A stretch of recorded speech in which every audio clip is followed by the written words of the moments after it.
الحمدللہ والصلاة والسلام علی رسول اللہ اما بعد فاعوذ باللہ من الشیطان الرجیم ورفعنا لک ذکرک صدق اللہ مولانا العظیم ان اللہ وملائکتہ یصلون علی النبی یا ایھا الذین آمنوا صلوا علیہ وسلموا تسلیما. جس نے آیت سنی ہے وہ باواز بلند میرے ساتھ مل کے الصلاۃ والسلام علیکہ یا رسول اللہ وعلی آلک واصحابک یا سیدی یا حبیب اللہ. الصلاۃ والسلام علیکہ یا سیدی یا نبی اللہ وعلی آلک واصحابک یا سیدی یا نور اللہ. تیرے سوا کوئی تجھ سا نہیں دیکھا سیدی یا رسول اللہ، تیرے سوا کوئی تجھ سا نہیں دیکھا. خدا کی قسم اتنا بڑا معجزہ نہیں دیکھا.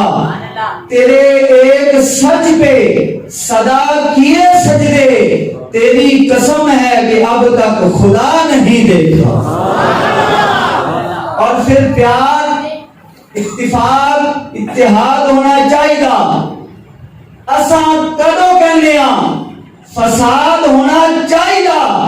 ساڈا تے زمانے وچ ایکو ہی مطالبہ ہے، گلی گلی سونے دا میلاد ہونا چاہیے. جو خطاب خاص کے لیے تشریف لائی ہیں شخصیت، وہ بالکل ابھی چند لمحوں میں ہمارے درمیان موجود ہوں گی.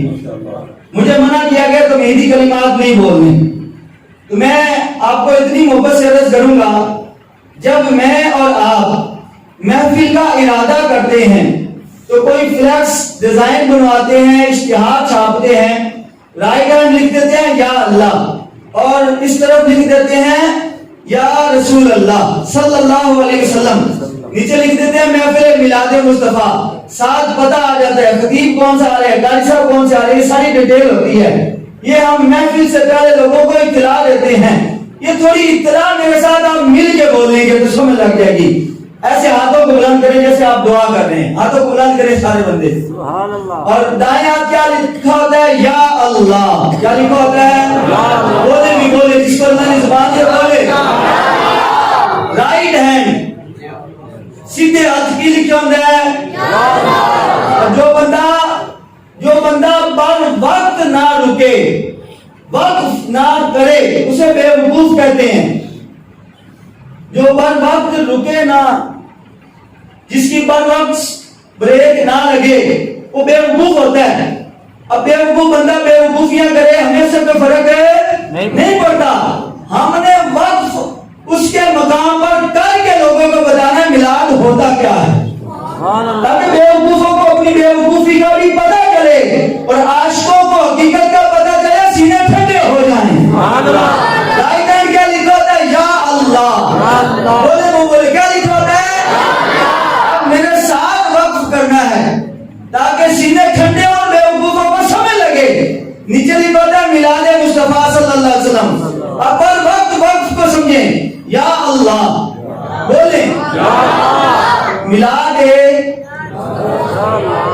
مصطفیٰ. پھر بولے بھائی یا اللہ میلاد. یا وقف کریں، پتہ لگے گا آپ کو. جسے سمجھ لگی ہے وہ کہ سبحان اللہ. ابھی سب کو نہیں سمجھ لگی، پھر بولیں یا اللہ میلاد.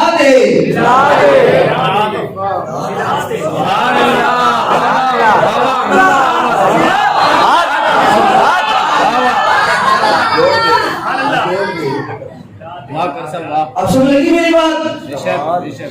آپ یہاں آئے ہیں، میں آیا ہوں. بھائی جنازہ پڑھانے کے بعد دعا کرنی ہے کہ نہیں، اس پر اختلاف کریں. آپ نے سادہ جلیسوں کل خانی کروانی ہے کہ نہیں کروانی، اس پر اختلاف کریں. اچھا لگتا ہے، علمی اختلاف ہونا چاہیے، لیکن مصطفیٰ سے ملاقات کی دعا پر بھی اختلاف ہو سکتا ہے. پھر پیار، اتفاق، اتحاد ہونا چاہیے. اصل کدو کہنے فساد ہونا چاہیے.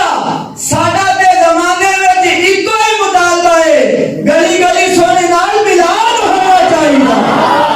نعرہ تکبیر، نعرہ رسالت.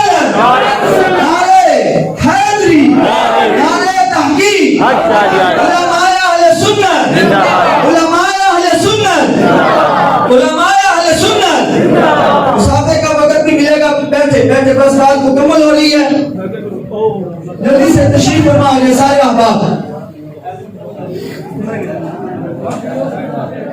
سارے احباب جلدی سے تشریف فرما. بیٹھ جائیں خاموشی سے.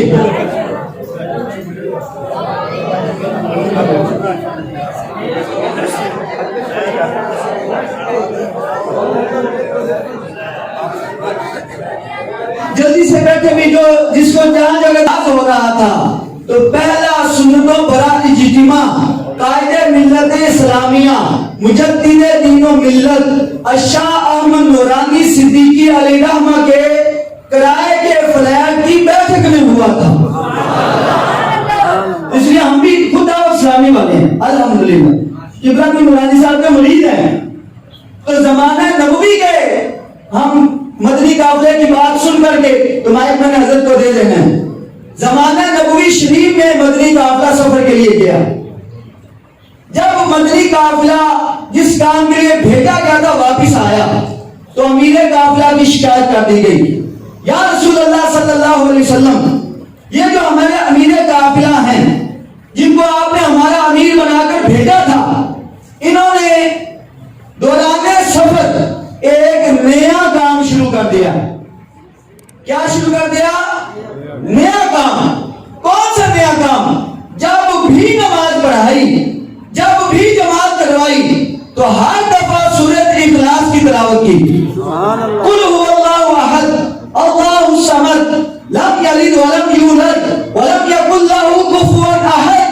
ان سے پوچھا گیا نہ تو یہ قرآن کا حکم, نہ یہ حدیث کا حکم, نہ رسول اللہ صلی اللہ علیہ وسلم نے اس سورت کو خاص کیا کہ ہر رکعت میں پڑھا جائے. اس کے باوجود آپ نے ہر رکعت میں یہ سورت پڑھی. تو انہوں نے جو جواب دیا اس کا خلاصہ ذہن میں رکھیے کہ ہم جب حالت کفر میں تھے 3 پتھروں کو اکٹھا کر کے اوپر دیگچہ رکھ دیتے تھے, اس میں سالن پکاتے تھے, ایک بڑا پتھر لے کر اسے سجدہ کرنا شروع کر دیتے تھے. اتنے ہم جاہل تھے.